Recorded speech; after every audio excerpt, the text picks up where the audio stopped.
The Corporation for Public Broadcasting is no more. Federal funding cuts are now in effect. Its end impacts local broadcasting stations right here in Spokane.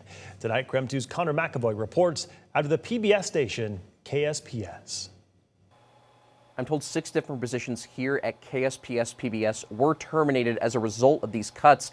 Management says they're currently going over options to get extra funds without asking viewers to donate.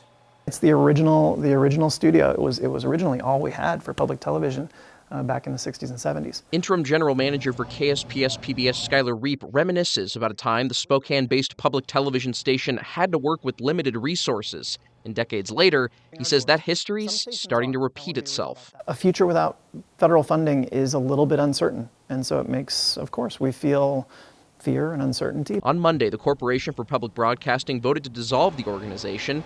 CPB helped fund PBS stations like KSPS, as well as NPR and 1,500 local television and radio stations nationwide for more than 60 years. The ending comes as Congress and President Donald Trump decided to roll back federal funding last year. That's $1.1 billion of federal dollars taken away that were already approved over the next 2 fiscal years. In the case of KSPS, Reap says $1.2 million, or 18% of the station's overall budget, are being taken away. We try to make the tough decisions fairly and abruptly so that staff isn't waiting to see when the next shoe is going to drop. Those decisions include terminating 6 staff members out of the 30 that work for the station, cutting compensation for another 6 staff members, and eliminating several after-school programs and educational camps for kids.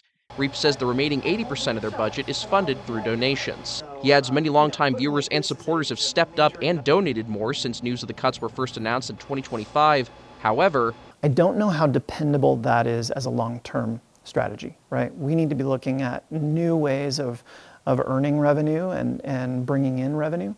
So, I mean, all options are on the table. As Reap and others with KSPS go to the drawing board to figure out how to fill the gap, he emphasizes the station isn't going anywhere, and their longtime supporters can still enjoy their programming, even if resources are limited. We were a growing organization, and we still are. We're just starting from a step back. Connor McAvoy, KREM 2 News.